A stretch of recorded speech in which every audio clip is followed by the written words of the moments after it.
Hey, Tony here again. Today's video is going to be a comprehensive look at how to change the fuel filter and water separator on the 2020 Ram Cummins 2500. This should apply to years 18 through 21. Don't quote me on that, but it's generally the same. So I'm going to run through the steps, tools needed, and we'll jump into the job.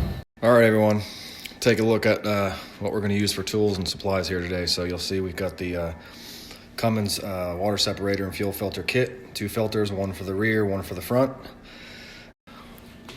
Sorry there, I had to jump back in. You're going to need a piece of fuel line or any type of hose, really doesn't matter. This is 5/16. We're going to use this to drain the actual filter housing in the rear.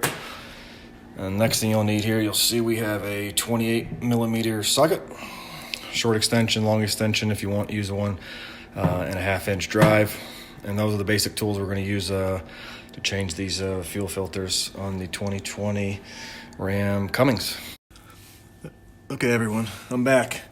I have climbed underneath the vehicle. You can see, got the fuel tank here, drive shaft here. It's kind of a tight fit, but if you get the camera up there so you can see it, you're going to see right there, you got your fuel filter housing. You're also going to see that right here, where my finger is, you have this little drain. There's a dial right here that we're going to turn, and the fuel is going to drain out of this housing into a bucket I've got below me. And this is where you'd stick your fuel line on, right here. So I'm going to pause for a minute, put that fuel line on so I show you how I drain this. Okay, everybody, I'm back.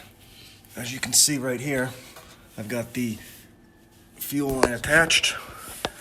You'll see here, it's hanging down. What I'm going to do now is I'm going to turn this little lever here, and the diesel fuel was going to come out and drain, and we'll drain that housing, and then I'll remove the housing. So give me a few seconds and I'll get that draining.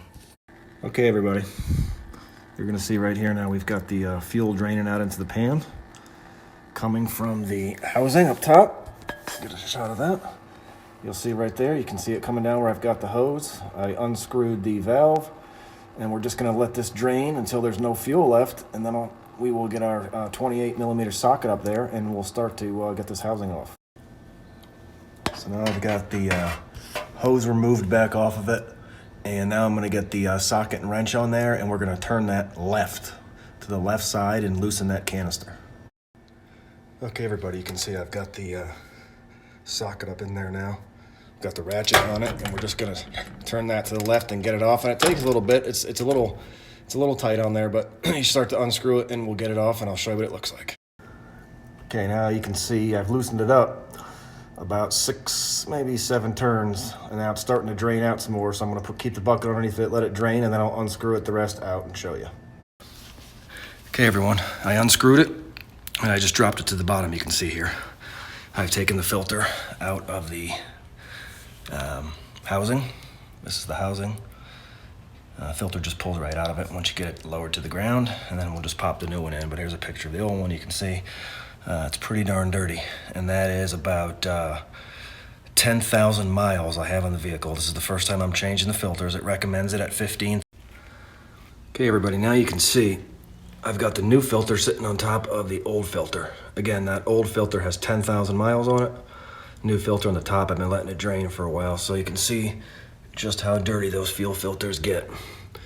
So I don't know that I would wait 15,000 miles to change it. Again, this is 10,000 miles. So now I'm just going to assemble the new filter in the housing, and I'll show you how to do that in 1 second. Okay, now I've got the old filter out, threw it in the box. I shoved the new filter in. So you'll see there you've got the O-ring that came with the filter. You need to make sure that you change the O-ring on your canister. Sorry, I got cut off there. You want to make sure that you're taking your O-ring, which is here, and installing it on the new canister. You can see it's in the 4th ring right there. When you take the old one off, just mark where you took it off from and put the new one back in. And make sure when you put the new O-ring in that you dip it in some diesel fuel or put some grease on it so it's pliable. Okay, now I'm gonna insert that filter back in the housing on the vehicle, and we'll tighten it up. Okay, now you're gonna see I've got the filter going up underneath it right now. You'll see right there. I just pushed it up, started tightening it to the right with the ratchet. Now you're gonna tighten it just like you would any bolt, but you're just gonna tighten it till you get it to be snug. There's no torque spec, you're just gonna tug it until you go tug and it's sealed. And that's what the directions call for. You don't wanna go too tight, you don't wanna go too loose, okay? Okay everyone, now you can see I've got the housing back up there.